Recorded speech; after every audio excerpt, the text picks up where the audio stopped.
अस्सलाम वालेकुम स्टूडेंट्स, उम्मीद करता हूं सब खैरियत से होंगे। आज हम बात करेंगे एफएससी पार्ट 1 केमिस्ट्री के चैप्टर नंबर 8 के न्यूमेरिकल्स के हवाले से। तो इस चैप्टर में जो आपके न्यूमेरिकल्स का पोर्शन स्टार्ट हो रहा है क्वेश्चन नंबर 19 से स्टार्ट होगा।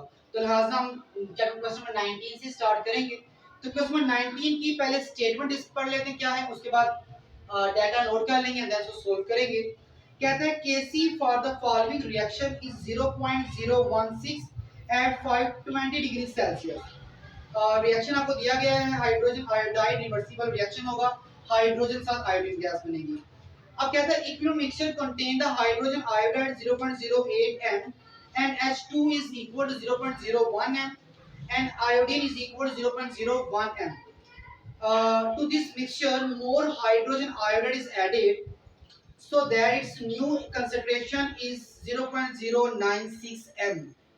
What will be the concentration of hydrogen iodide, hydrogen and iodine when equilibrium is re-established? तो भाई इसमें हम पहले बात करेंगे 19 क्वेश्चंस के गिवन डाटा के हवाले से।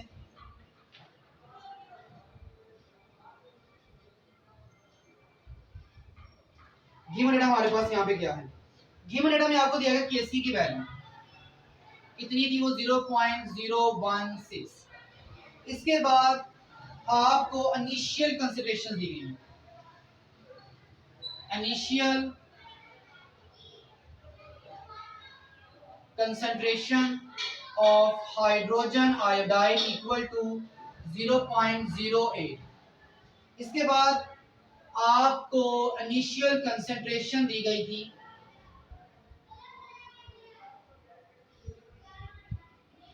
Of hydrogen equal to 0.01 m। Initial concentration of iodine equal to 0.01 m। फिर वो कहता है कि हमने इसमें हाइड्रोजन आयोडाइड को मजीद ऐड किया, और कितना ऐड किया, 0.096 new concentration of hydrogen iodide is equal to 0.096 m, 0.096 m। अब आपने यहां से फाइंड आउट क्या करना है,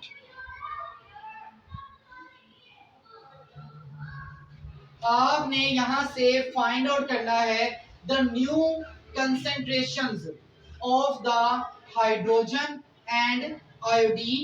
कि आपके पास यहाँ पे हाइड्रोजन और आयोडीन की न्यू कंसेंट्रेशन क्या होगी, और इसके अलावा हाइड्रोजन आयोडाइड की कितनी वैल्यू आपने मजीद ऐड की थी, कि ऐड करने के बाद हमारे पास 0.096 m बना। तो टू फाइंड हमारे पास क्या है, new concentration of hydrogen, new concentration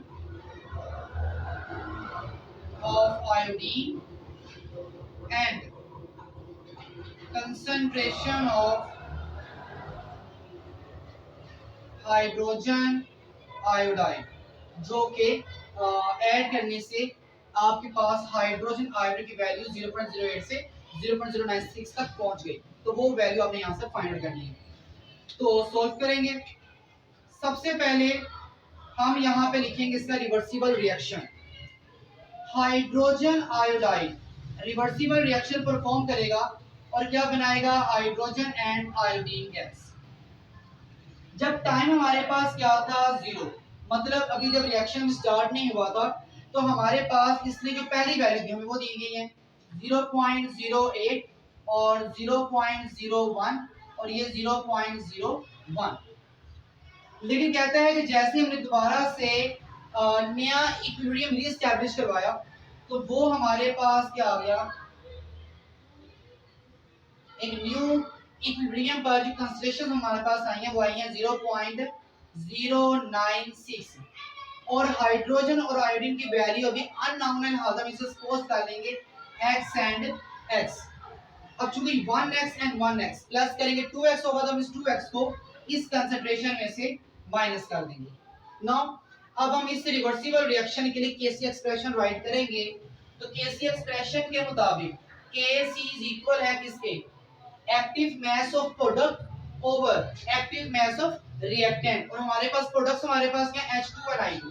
तो यहाँ आएगा active mass of H2 and active mass of I2 divided by active mass of hydrogen iodide. Now इनकी वैल्यूज पुट करेंगे। केसी की वैल्यू ऊपर देखिए आपको 0.016 इक्वल हाइड्रोजन कितना दिया गया आपको x, आयोडीन की वैल्यू भी क्या है x ओवर हाइड्रोजन आयोडाइड हमारे पास है 0.096 माइनस 2x।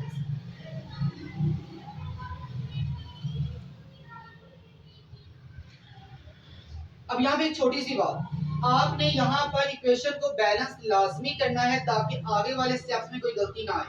तो यहाँ पर 2 हाइड्रोजन हम यहाँ 2 पुट करेंगे, यहाँ भी 2 आयोडीन है तो यहाँ पे हम 2 पुट कर चुके हैं। तो 2 हाइड्रोजन यहाँ पे 2 यहाँ पे 2 आयोडीन इस जगह पे है, रिएक्टेंट्स में 2 हमारे पास है, प्रोडक्ट्स के अंदर है।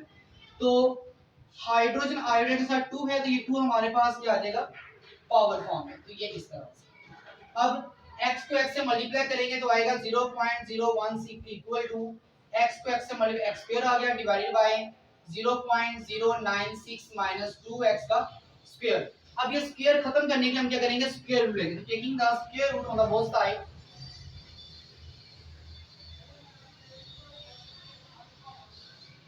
on both sides, now 0.016 equal है x का square divided by 0.096 minus 2x का स्क्वायर। ये स्क्वायर स्क्वायर रूट से कट जाएंगे और यहाँ पर 0.016 का जो स्क्वायर रूट ओपन होगा वो आएगा 0.126 equal to x over 0.096 minus 2x। अब ये वैल्यू यहाँ डिवाइड कर इक्वल उधर जाकर मल्टीप्लाई करेगी तो आएगा 0.126 multiply 0.096 minus 2x equal x। 0.126 को 0.096 से मल्टीप्लाई करेंगे तो हमारे पास न्यू वैल्यू आएगी 0.0121 माइनस इस वैल्यू को माइनस 2x से मल्टीप्लाई करेंगे तो आएगा 0.252x इक्वल टू x। ठीक है, अब ये वैल्यू x की माइनस की है, इक्वल को जब प्लस की होगी तो हमारे पास आ जाएगा 0.0121 इक्वल x। ये माइनस की वैल्यू प्लस की होगी 0.252x, इन दोनों को प्लस करेंगे तो आएगा 0.0121 इक्वल टू 1। जहाँ कुछ नहीं जब वहाँ 1 होता है तो यहाँ 1 है तो 1 में वैल्यू ऐड करेंगे तो आ जाएगा 1.252x। अब 1.252x के साथ मल्टीप्लाई करें तो इक्वल को वहां जाके डिवाइड करेगा तो आएगा 0.0121 divided by 1.252 equal to x। इन दोनों को डिवाइड करेंगे तो डिवाइड करने से हमारे पास वैल्यू आएगी 0.00168 equal to x। Now this is the value of x। अब आपने ये जो तीन वैल्यूज निकालनी, अब H2 को हमने रिप्रेजेंट किया यहाँ पर x के साथ, I2 को रिप्रेजेंट किया हमने x के साथ। तो मतलब ये कि हमारे पास यहाँ पर जो कंसंट्रेशन ऑफ हाइड्रोजन आएगी वो कितनी आएगी। अब कंसंट्रेशन ऑफ हाइड्रोजन को रिप्रेजेंट किया था x के साथ, तो मतलब H2 इक्वल है x के और x इक्वल किसके आ रहे हैं 0.00168 मोल्स के, मोल पर क्यूबिक डेसीमीटर। तो ये हमारे पास वैल्यू आ गई H2 की। इसी तरह से कंसंट्रेशन ऑफ I2 इसको भी आपने रिप्रेजेंट किया x के साथ, तो हम कहेंगे equal to x and equal to 0.00168 mole पर क्यूबिक डेसीमीटर। नाउ अब आपने वैल्यू निकाल दी है हाइड्रोजन आयोडाइड की जो आपने ऐड की थी, जिसके ऐड करने से आपका जो 0.08 था वो 0.096 में कन्वर्ट हो गया था। तो अब इस फॉर्मूले में आप क्या करेंगे, x की वैल्यू पुट करेंगे। तो यहाँ लिखेंगे concentration of hydrogen iodide equal to 0.096 minus 2 into, अब यहाँ पर 2 के साथ x है तो x की वैल्यू हमने भी फाइंड आउट की 0.00168, तो क्या होगा 0.096 माइनस 2 को इस वैल्यू से मल्टीप्लाई करेंगे और इसको सोल्व करेंगे तो हमारे पास ओवरऑल जो आंसर आ रहा है वो आ रहा है 0.0926 m। तो ये आपके फाइनल आंसर थे हाइड्रोजन का, आयोडीन का और हाइड्रोजन आयोडाइड का। ये आपका न्यूमेरिकल था, न्यूमेरिकल नंबर 19 जो उसके आंसर्स थे। अब हम बात करेंगे न्यूमेरिकल नंबर 20 के हवाले से।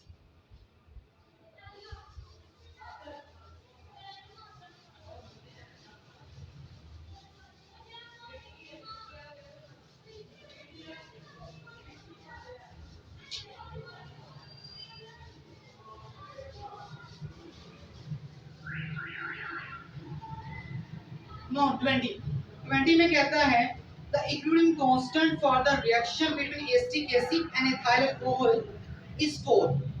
A mixture of 3 mole of acetic acid and 1 mole of ethyl acetate, ethyl alcohol is allowed to come to equilibrium. Calculate the amount of ethyl acetate present in the at equilibrium point. आपको यहाँ पर केसी की value बताई गई है, आपको यहाँ पर एसिटिक एसिड और इथाइल अल्कोहल के नंबर ऑफ मोल्स दिए गए हैं और कहा यह गया है कि आपने इथाइल एसीटेट की नंबर ऑफ मोल्स मतलब मोलर कंसंट्रेशन यहाँ से कैलकुलेट करनी है एट द इक्विलिब्रियम पॉइंट। तो क्वेश्चन नंबर 20, यहाँ पर जो आपको गिवन डाटा दिया गया है पहले वो राइट करेंगे ताकि बात करने में इजी हो। में गिवन डाटा जो आपको दिया गया है, first one the value of KC equal to 4, second one concentration, initial concentration of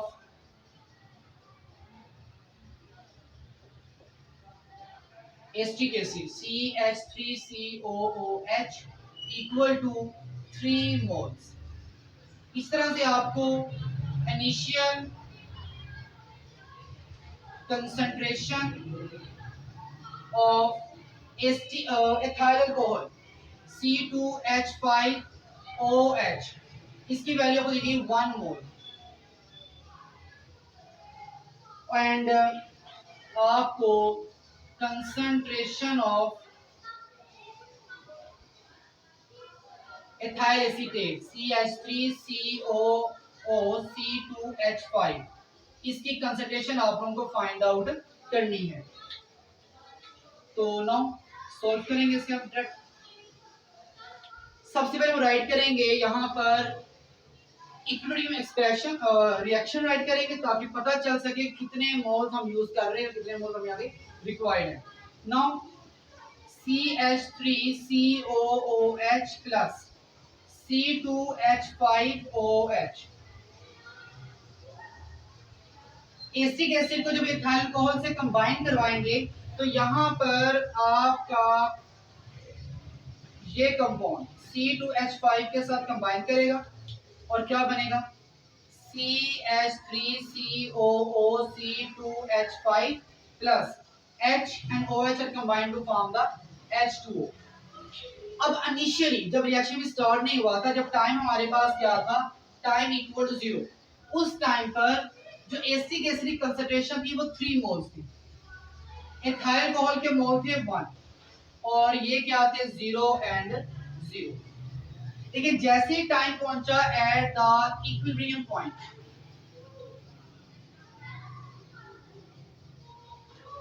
तो नाउ इक्विलिब्रियम के पॉइंट पर जाहिर सी बात है हमारे पास यहाँ पे number of mole of ethyl acetate भी होंगे और number of mole of water भी होगा। तो हम उसको सपोज कर लेते हैं वो क्या है x एंड x, और यहाँ से उस x को माइनस करेंगे, 3 में से 1x को माइनस करेंगे और यहाँ से 1 माइनस x करेंगे कि रिएक्टर में से इतने प्रोडक्ट्स हमारे पास बन चुके हैं।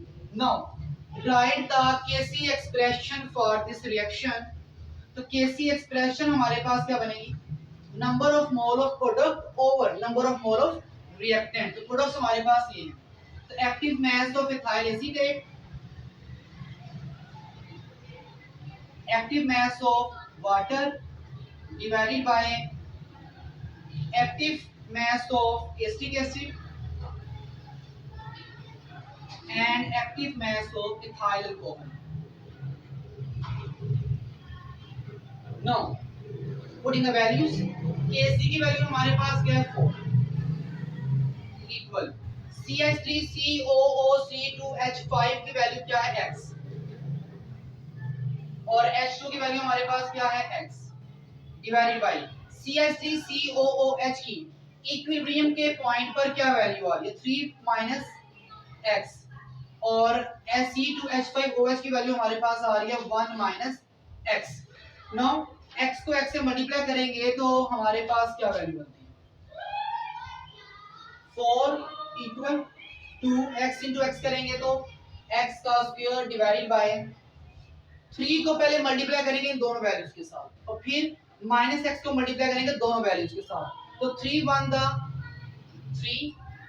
3 को माइनस x से करेंगे तो आएगा माइनस 3x, फिर माइनस x को 1 से करेंगे तो माइनस का x और फिर माइनस माइनस प्लस और x को x से करेंगे तो x का स्क्वायर, तो प्लस x का स्क्वायर आ गया। नाउ सिंपलीफाई करेंगे इस इक्वेशन को 4 इक्वल टू x का square divided bye 3 minus 3x और minus x, minus minus plus होते हैं लेकिन सिंबल कौन सा आएगा माइनस का, तो minus 3 plus minus 1 minus 4x और प्लस x का स्क्वायर। अब इस सारी वैल्यू यहाँ डिवाइड कर इक्वल तो वहां जाकर मल्टीप्लाई करेंगे इसको, तो 4 into 3 minus 4x plus x का स्क्वायर इक्वल टू x का स्क्वायर। 4 3 दा 12 minus 4 4 दा 16x plus 4x स्क्वायर करेंगे तो 4x स्क्वायर और ये x स्क्वायर यहाँ प्लस है तो इक्वल यहाँ पर क्या होगा माइनस का x स्क्वायर यहाँ रह जाएगा 0। नाउ साथ में रीअरेंज भी कर लेते हैं और सिंपलीफाई भी करेंगे। 4 में से 1 माइनस करें तो आ जाए 3x का स्क्वायर, उसके बाद लिखेंगे माइनस का 16x और प्लस का 12 बाद में आ जाएगा इक्वल टू 0। अब ये कोई एक मैथ का इक्वेशन तैयार हो गई है और इसको सॉल्व करने के लिए मैथ का फार्मूला भी यूज करना पड़ेगा। तो यहाँ पर हम यूज करेंगे क्वाड्रिक फार्मूला, शायद बचपन में कहीं आपने सुना हो और कहीं सुना लग भी रहा हो आपको इस वक्त। तो we are using the quadric formula.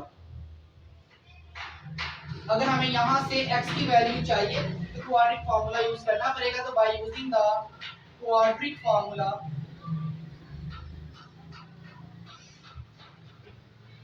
सबसे पहले हम यहाँ फार्मूला राइट करेंगे उसके बाद वैल्यूज को निकालेंगे। तो फार्मूला क्या है x equal to minus B plus minus B का स्क्वायर माइनस 4ac उसका अंडर रूट और डिवाइडेड बाय 2a।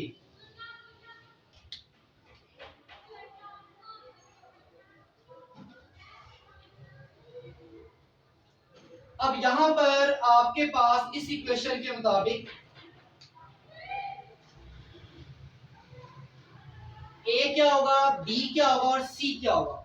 a की वैल्यू हमारे पास होगी x स्क्वायर वाली, b की वैल्यू होगी x वाली और c की वैल्यू होगी नॉन x वाली। तो हम यहाँ पहले वैल्यू लिखेंगे। a की वैल्यू हमारे पास यहाँ पर आएगी 3, b की वैल्यू हमारे पास आएगी माइनस 16 और c की वैल्यू आएगी हमारे पास प्लस का 12। Now we are putting these values in the formula.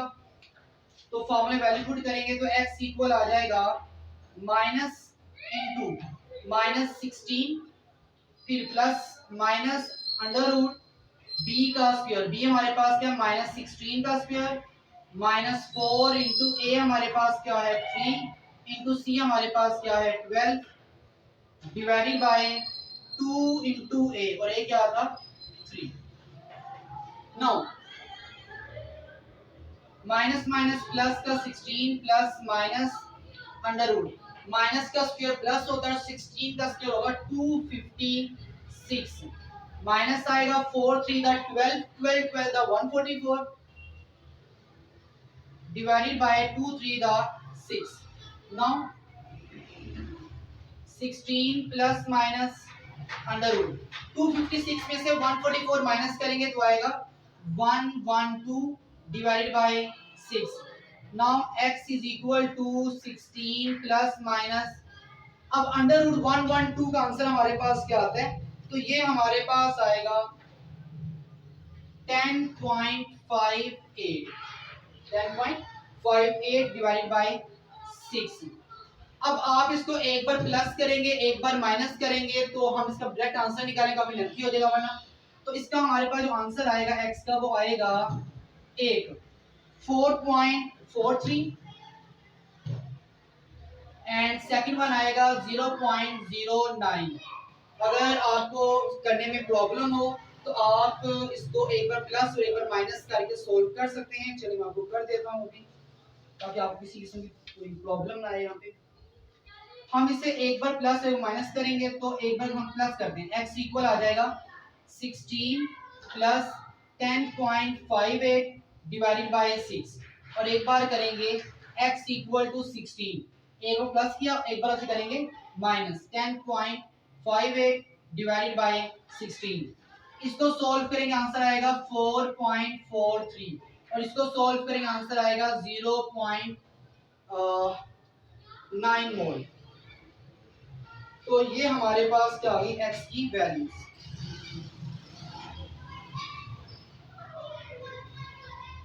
हमने x की वैल्यू को कैलकुलेट कर लिया है। नो हम सिंपल उसकी मदद से इनकी तमाम की वैल्यूज फाइंड आउट करेंगे।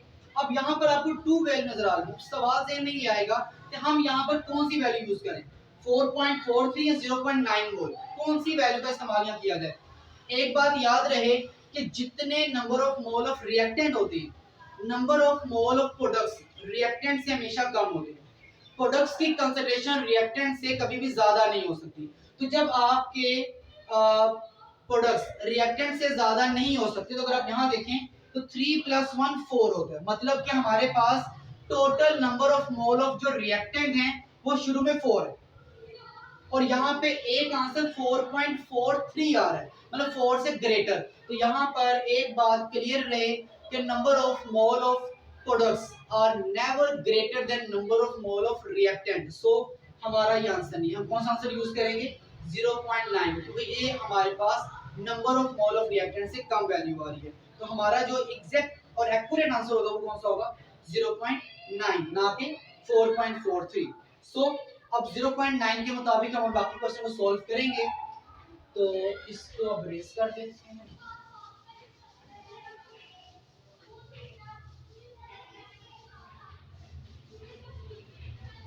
ये लास्ट वैल्यू आपके सामने लिखी हुई है ताकि आपको आगे काम करने में आसानी हो। 0.9 हम पुट करेंगे। तो first one concentration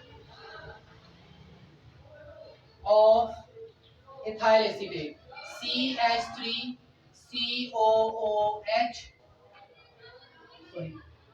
C2H5 equal, अब ये इक्वल था x के और x इक्वल आ रहा है 0.9 के, तो हम कह देंगे भाई ये 0.9 मोल पर क्यूबिक मीटर के क्या है इक्वल, इसकी मोलर कंसंट्रेशन हमारे पास आ गई। और अब हमने इसको निकालना था क्या नाम है मोल्स में, और इसके बाद अब हमने इसका निकालेंगे मैस ग्राम के अंदर कि ग्राम में इसका मैस क्या होगा। तो ग्राम में मैस निकालने के लिए आप यहाँ राइट करेंगे mass in gram of ethyl acetate CH3COOC2H5 equal, आपने number of mole at the equilibrium point ethyl acetate के कैलकुलेट कर लिए कितने 0.9 मोल। अब मैस कैसे निकालेंगे, सिंपल फार्मूला, मैस निकालने के लिए अब नंबर ऑफ मोल को मोलर मैस से मल्टीप्लाई कर दें तो हमारे पास क्या आ जाएंगे मैस। तो नंबर ऑफ मोल्स हमारे पास क्या आए हैं 0.9 mole multiply molar mass of the ethyl acetate, और इसका मोलर मैस हमारे पास है 88। अब इन दोनों को मल्टीप्लाई करेंगे तो हमारे पास आंसर आएगा 79.46 ग्राम।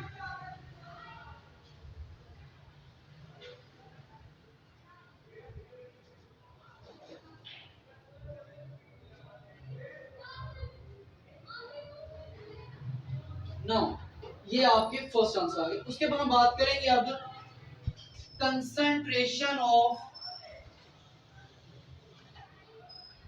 H2O, H2 कितनी कंसंट्रेशन हमारे पास हासिल हुई, तो H2O x मोल, तो x का 0.9 आया, तो हम यहाँ भी कहेंगे कितना है 0.9 मोल। अब हमने H2O का अगर मास निकालना है तो मास ऑफ H2O इन ग्राम कितना होगा, हम फिर इस नंबर ऑफ मोल को मल्टीप्लाई करेंगे वाटर के मोलर मास के साथ, और वाटर का मोलर मास 18 है, दोनों को मल्टीप्लाई करेंगे तो आंसर आएगा 16.2 ग्राम। ये आपका वाटर का मास आ गया ग्राम के अंदर। नाउ अब हम बात करेंगे कि भाई एसिटिक एसिड और इथाइल अल्कोहल की कितने रिएक्टेड रिमेनिंग बचे। तो final concentration of acetic acid CH3COOH equal है, फॉर्मूला था 3 - x, तो 3 - x और x की वैल्यू 0.9 है, तो इसको माइनस करेंगे आंसर आएगा 2.1 मोल। और अगर इसका मास निकालेंगे तो मास of acetic acid CH3COOH in gram equal number of moles को मल्टीप्लाई करेंगे मोलर मास के साथ, और इसका मोलर मास हमारे पास क्या है, दैट इज द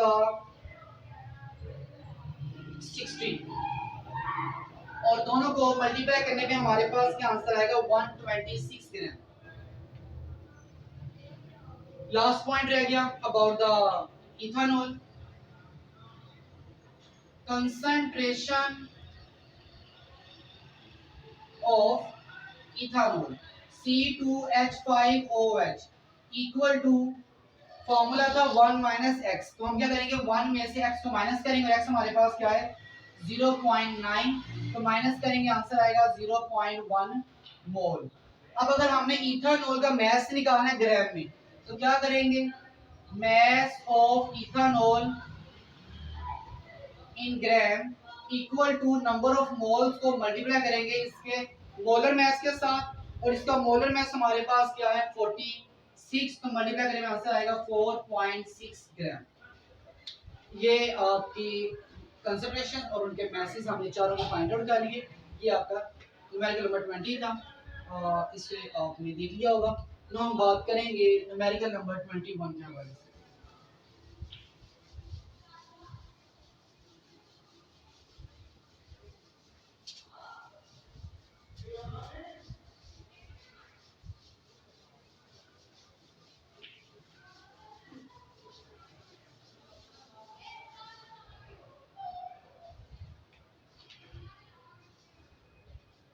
नाउ 21 में कहता है द स्टडी ऑफ इक्विलिब्रियम, एक रिवर्सिबल रिएक्शन दिया है, उसमें राइट कर देता हूं यहां पे भी। फर्स्ट में कहता है right the expression of KP, मतलब आपको जो रिवर्सिबल रिएक्शन यहां पर दिया गया है, सामने व्हाइट बोर्ड पे आप देख सकते हैं उसको। क्वेश्चन नंबर 21, यहां पर आपको एक रिएक्शन दिया गया है H2O + CO are perform reversible reaction and form the CO2 and H2। कहता है ए पॉइंट के अंदर कि इसकी केसी एक्सप्रेशन फाइंड आउट करें, सॉरी केपी एक्सप्रेशन इसकी फाइंड आउट करें, तो वो हमारे पास क्या होगी। तो पहले हम एक आंसर लिख लेते हैं, फिर हम फर्दर मूव करेंगे आगे। तो केपी एक्सप्रेशन क्या है, केपी एक्सप्रेशन हमारे पास क्या है, केपी कहा जाता है the constant concentration at the constant pressure. तो यहाँ पर केपी की वैल्यू हम पी का वर्ड इस्तेमाल करेंगे, पी यहाँ पे क्या रिप्रेजेंट कर रहा है कांस्टेंट प्रेशर को। एंड एक बात जो पहले भी मैं न्यूमेरिकल बता चुका हूँ कि एक्टिव मास ऑफ प्रोडक्ट ऊपर आता है और एक्टिव मास ऑफ रिएक्टेंट बढ़ेगा नीचे। तो P of CO2 dot P of H2 divided by pressure of H2O dot pressure of CO। This is about the KP expression। ये आपका A पार्ट का आंसर था। अब सेकंड पार्ट देखते हैं वो क्या कह रहा है। सेकंड पार्ट में कहते हैं when 1 mole of steam and 1 mole of CO are allowed to react equilibrium, 33.3% of equilibrium mixture is hydrogen। Calculate the value of KPR and इस यूनिट्स। आपने यहाँ पे अब KP की वैल्यू निकालनी है और इसके यूनिट्स कैलकुलेट करने हैं। उसके लिए आपको उसने कुछ वैल्यूज दी हुई हैं और वो गिवन डेटा हमारे पास यहाँ दिया गया है, that is only about the molar concentration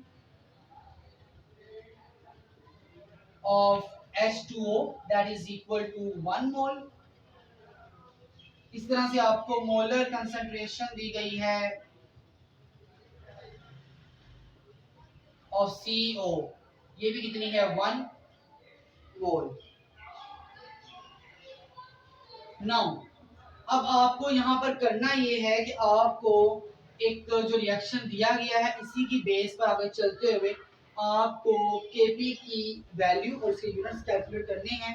तो इस रिएक्शन को दोबारा राइट करेंगे ताकि इसको आगे सॉल्व किया जा सके। H2O plus CO reversible reaction CO2 plus H2। जब टाइम हमारे पास क्या था, 0 था at the initial point, H2 हमारे पास था 1 मोल और CO भी 1, जबकि CO2 भी 0 था और H2 भी क्या था 0। But at the point of equilibrium क्या हुआ, आपके पास इनकी वैल्यूज हम सपोज करेंगे कि हमारे पास x number of mole of CO2 and x number of mole of H2 तैयार हो चुके हैं। तो जाहिर सी बात है वो नंबर ऑफ प्रोडक्ट्स तैयार होंगे तो वो रिएक्टेंट में से माइनस होंगे। तो हम यहाँ से 1 माइनस x करेंगे और यहाँ भी 1 माइनस x करेंगे। अब यहाँ पर आपको उसने कहा था कि आपके पास टोटल जो है वो 33.3% ऑफ इक्विलिब्रियम मिक्सचर था इज हाइड्रोजन। तो आप यहाँ पर हाइड्रोजन की बेस पर कंसंट्रेशन को कैलकुलेट करेंगे। तो first one, number of moles of hydrogen divided by total number of moles of mixture equal to, अब आपको जो परसेंटेज दी गई वो 33.3% है और आपने जो उससे वैल्यू निकाली है तो उसको 100 पे डिवाइड करेंगे। नाउ H2 की वैल्यू हमारे पास यहाँ पे x है तो हम x पुट करेंगे over total number of mole of mixture कितने हैं हमारे पास 1 + 1 2 इक्वल इनको डिवाइड करने पे जो हमारे पास आंसर आएगा वो आएगा 0.333।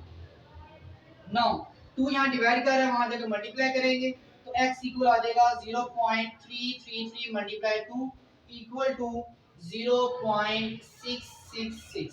ये हमारे पास क्या आ गया, x की वैल्यू आ गई। नाउ सिंपल, अब हम सबसे पहले क्या करेंगे, मोलर कंसंट्रेशंस निकालेंगे इन चारों कंपोनेंट्स की। तो वो हमारे पास क्या आएंगे, concentration of hydrogen equal to hydrogen x का और x की वैल्यू हमारे पास क्या है 0.666। इसी तरह से अगर हम बात करते हैं CO2 के हवाले से तो concentration of CO2 equal to 0.66 और 6 में भी x था। अब अगर हम इन दो कंसंट्रेशन निकालें तो concentration of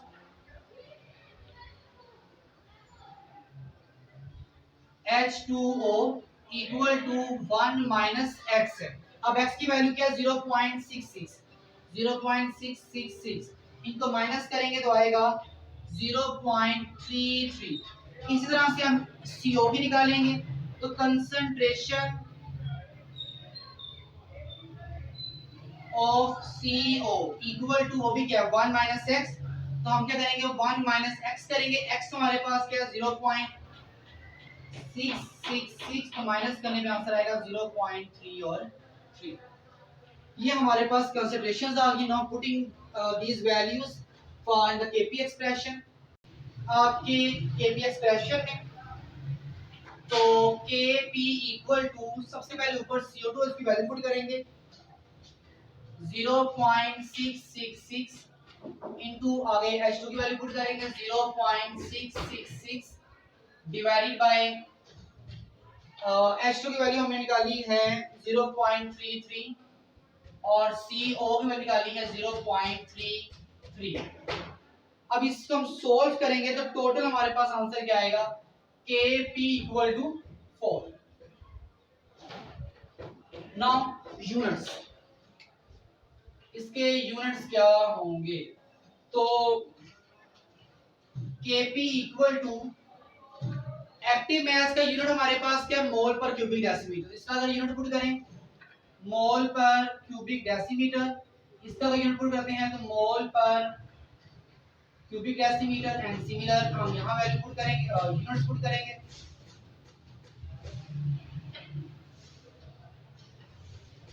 Now these units are cut and you can say that Kp have no unit for this reversible reaction। ये आपका क्वेश्चन नंबर 21 था।